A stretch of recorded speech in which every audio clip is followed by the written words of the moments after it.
All right, welcome everyone. Today's Coach's Corner. We're joined by Coach Forrest Blackwell, assistant coach at Texas A&M San Antonio University, longtime contributor to youth the basketball development in the 210. We're talking about real recruiting, competitive character, defense, and what accountability actually looks like at the college level. If you're serious about development, go ahead and lock in. And Coach, I just want to tell you, man, I really appreciate you jumping on with us today. Uh, I'm been looking forward to this for a minute. Man, I appreciate you having me. I think you do a good job in what you're doing. Your commitment to the city and everything you got going on and the energy you put into the basketball landscape of San Antonio is all positive and admirable. So it's a pleasure to be here. I appreciate it. We're gonna jump in because when we talked earlier, uh, we had talked about educating people on and kind of bringing them closer together with the knowledge gap that's there and present. And so we're gonna jump right into educating parents. What do parents misunderstand most about today's recruiting process? The biggest thing I think that is a misunderstanding is the timing, um, money, and how those things correlate with each other when it comes to actually recruiting a kid, and actually making an offer to a kid. So I think there's a lot of misconception about offers. There's different type of Mhm. offers out there, right? Based on level, the money that comes with offer, the type of offers where it comes to partial, full, um, and then the timing of it, right? Us Mhm. growing up in our era, the norm was for a kid, a college ready kid, to be heavily recruited by his junior year. The AAU junior year, your last AAU junior year was your most important. And then there were supposed to be offers or high interest going into your senior year. That's just not the norm anymore. And that's just something that parents are going to have to start getting used to. So to answer that question, I would say the time, the money, and how offers work. I'm so glad that you say that because, in reflecting on your answer, I think we see a lot of parents or players get jumpy. As far as they get nervous, they get upset because it's not going how they perceive it or how Mr. Joe Snuffy down the road that's helping them out. Doing the best he can, but he's not as knowledgeable about the process these days. And I don't think anybody intentionally gives bad information. I think it's Absolutely. just the knowledge base isn't there.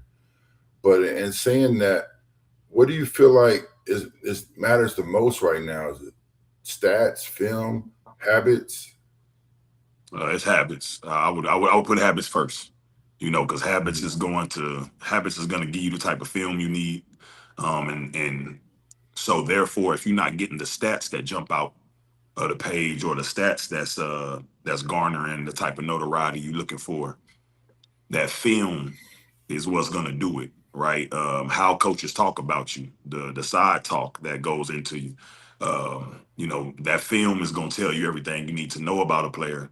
And to have good film, ultimately, you got to have good habits, whether that's offense, whether that's defense, whether that's mechanics, the habits you got on the bench, the habits you got in the huddle, the habits you got going on to the floor, coming off the floor. Those habits are going to translate to film. And then you're able to really tell if a guy's a college if a guy's a college ready guy or not. Stats don't always tell the tale of the tape. And I'm good, man. Just to build upon that, I think one thing that young athletes don't understand is that evaluation whenever you show up in the gym, whether they know you're there or not, starts from the time they walk in the gym. Mm. And those habits that you talk about, mentally preparation, mental, acting, goofy, whatever, all that starts from the time they walk into the gym, into where it's being seen. And one question for parents, if a parent asks you one question before a visit, what should it be in your opinion? I think the question should be targeted towards the major that the kid is actively pursuing or interested in. That's because getting into college, that needs to be first and foremost, right? And Hmm. those type of questions right there tell a lot about the character of the parents, which usually falls into the lap of the player as well, right? So Hmm. when going on these visits, you need to get as much information as you can on the academic side of the university and make sure that it's a social and academic fit for your kid as well as the basketball side. Because when things start getting tough at basketball practice and playing time and being away from home, these are the type of things that a kid is gonna have to fall on, to stick that out and to be able to enjoy the ride and get what he wants to get out of the college experience. You know, let's kind of shift into the basketball identity here in San Antonio. We talk about toughness, we talk about coachability, we talk about having an edge.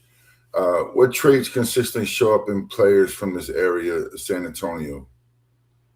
That's a good question, man. So we get a lot of slack for physicality, right? Mm-hmm. For whatever reason. But I actually think the city's tough. You know what I mean? I think we got a lot of tough players. I think we got a lot of gritty players. I think we got scrappy players all around the city. So when it comes to a trait that I always feel that San Antonio is gonna carry, it is toughness. And another trait that I feel very, very confident in saying about the city is I think we got coachable players. I think players are coached very well in the city. I would hold San Antonio coaching at the top with anybody. I think we got some very, very, very good coaches in this city, that do a lot with a little.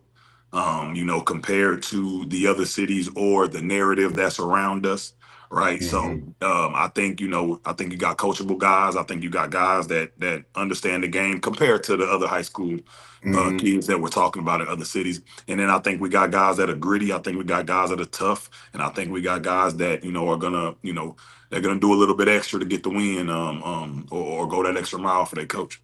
Absolutely.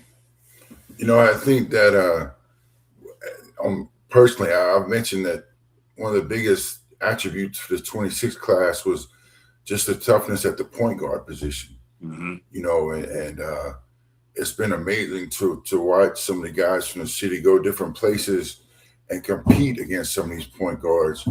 And not that that's the only position, but just the one that sticks out the most. And I'm gonna ask you a question, but I'm gonna kind of layer it beforehand. One thing that I like about San Antonio kids, especially when they go away, right? One of the first things that I get back is a picture of them automatically in the gym. Hmm. Whether it was JoJo up at Williston, or if it was Zach Linson over there at at his school, just lost track of the name of the school. But what do you feel like San Antonio's do players do well immediately when they get onto a campus? I think we fit in well. I think our players fit into different systems, into different roles. And I think the best thing that we have going for us in this city, as far as players from past and present, is great teammates, right? And very humble. We're a humble city, Hmm. so it's a lot of unselfishness, generally. And I think we fit in well. You know what I mean? We play our role well, whether that's a major role, whether that's a minor role. I think you're able to plug and play San Antonio kids because of the humbleness, and because of the mild nature of the city. I truly believe that that's one of the things you'll see from a San Antonio kid, and that's one of our better traits when transitioning into college. I think one of the basis of the city being an international city, so much international flavor, I believe that helps uh, blend into other cultures as well. So, what do you think that San Antonio basketball needs to protect as the game evolves? Just that toughness, that grit that we talked about, right? That fight, Hmm. and then our coaches as well. Those two things is what I talked about in one of your last questions. I think those two things are pillars in this city. Hmm. Toughness, grit, the fight, the pride, and then our coaching. our coaching styles, the links our coaches goes, our the coach's ability to not only reach the kids but get the best out of the kids, and find ways to win when your Jimmy's and Joes might not match up to others, surrounding Mhm. Texas, or once you start making playoff runs, right? So I think those are the two biggest things we need to protect. And those are huge to me. Somebody else might think differently, but from what I've seen and what I've experienced, man, I think those are two key factors that we need to maintain in the city. So when you got Jimmy that's getting ready for a game or he's preparing, um, and he hears you talk about competitive character, uh, competition, what does that actually mean in a translatable visual thing that they can see themselves doing in mental preparation? Practice, right? Drills, just anything that involves basketball reps or getting better, whether it's by yourself, whether it's 1-on-1, whether it's 2v2, whether it's 3v3, all the way to 5-on-5, before gameplay starts. Right. You can see the competitive nature in a kid in those areas: sprints, conditioning, weight room, right? Stuff that's gonna bring that type of beast out of the kid. And then you want to see if a kid is able to match the energy around him or go above the energy around him, just based off his own personal goals and his own personal pride about the way he works. And that to me is what I'm talking about when I say competitive character. And when you walk into the gym and you got a little popcorn and soda getting ready to watch, what habits do you look for right off the bat uh, when you're writing down your notebook? Do you run in transition? Do you run back in transition? Right, whether with the ball or without the ball. Defensively, what are you doing off ball? Even if you're playing man, you can be playing zone, but what are you doing off ball to impact the game? Right, what is your IQ? Are you talking? That's a major, major thing. If I come there and I'm coming to see Johnny play, and Johnny immediately starts talking from the rip, very huge check mark on my list. Offensively, right? What does your body language look like when you're not getting shots? What does your body language look like when you're not hitting shots? What does your body language look like on the bench? What does your body language look like in the huddle? How do you converse and talk to your teammates and your coach? These are all things that we're trying to see, or that I'm trying to see personally, to separate you from the pack, right? Because I can go watch a kid give me 20 and 5, and then I can go watch another kid give me 20 and 5.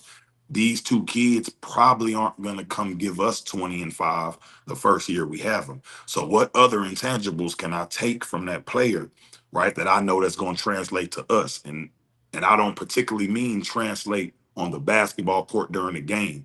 I need them habits to translate in practice, or because that's where you're going to make us better initially, right? And that's where Mhm. you're going to earn your cash. So those are the things I'm looking for outside of skill set and production. I know you spent a lot of time in the youth organizations in the city. Uh, we have to balance coaching and accountability.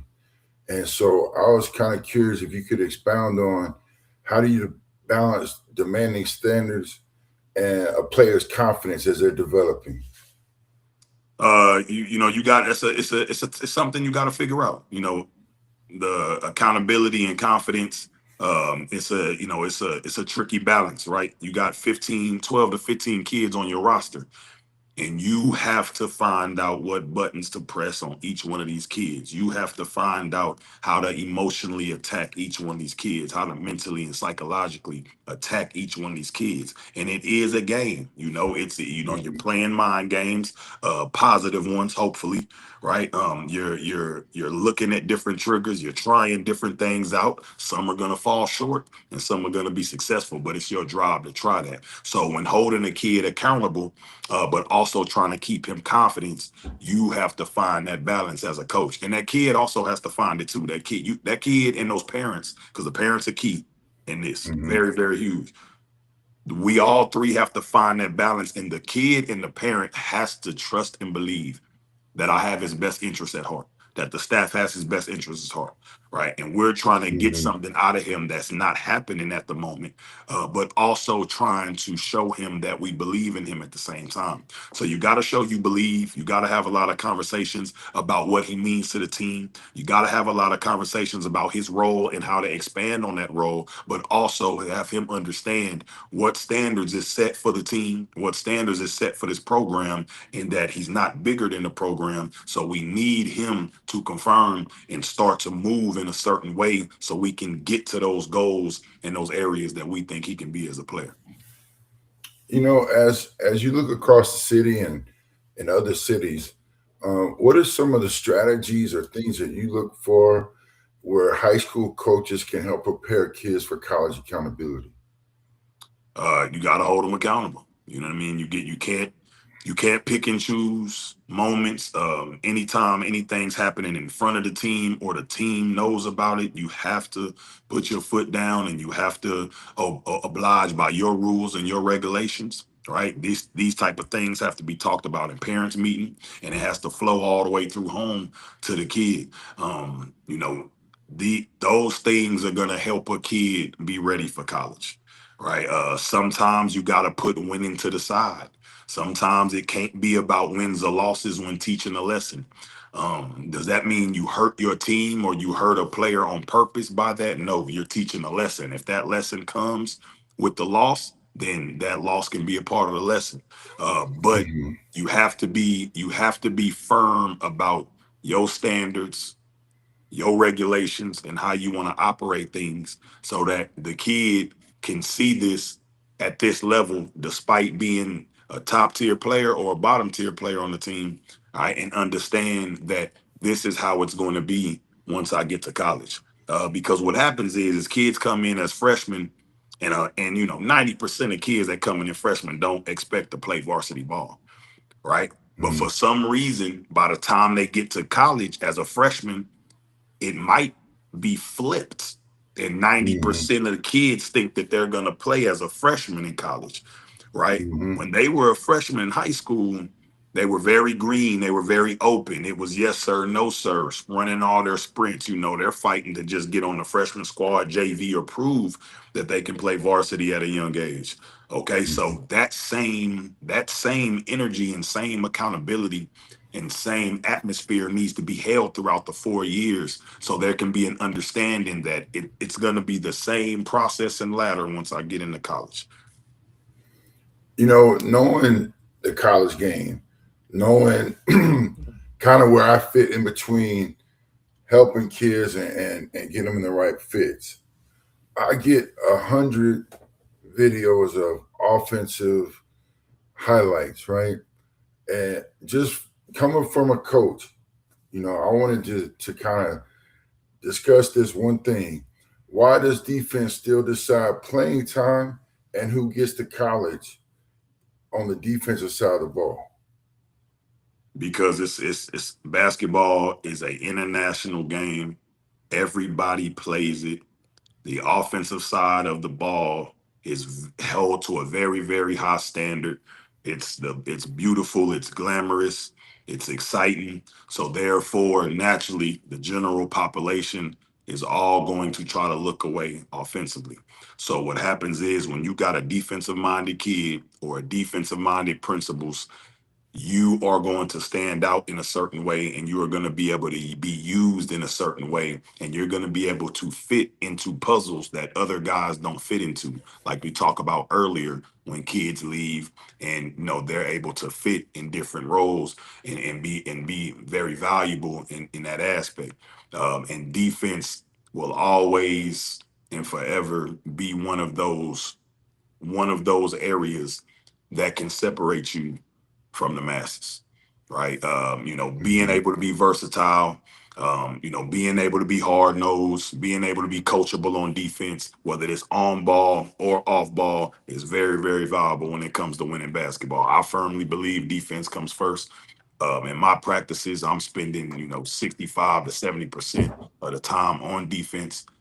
So players that play defense are always going to stand out to me, and that's why I firmly believe that they will always stick out and earn playing time on the basketball court. You know, I appreciate that answer. Totally unscripted and just punch people in the nose, man, because that's really, on a grassroots level, that's a lot of what I see. But one more thing, what's the first defensive habit that every recruit must master? I believe talking. You got to communicate. That's one of the rare things you see when you walk in the gym, especially when you're there to look at a guy, right? Hmm. When there's one guy on your list and you're there to watch him, a lot of the times, they fail at talking, especially young guys.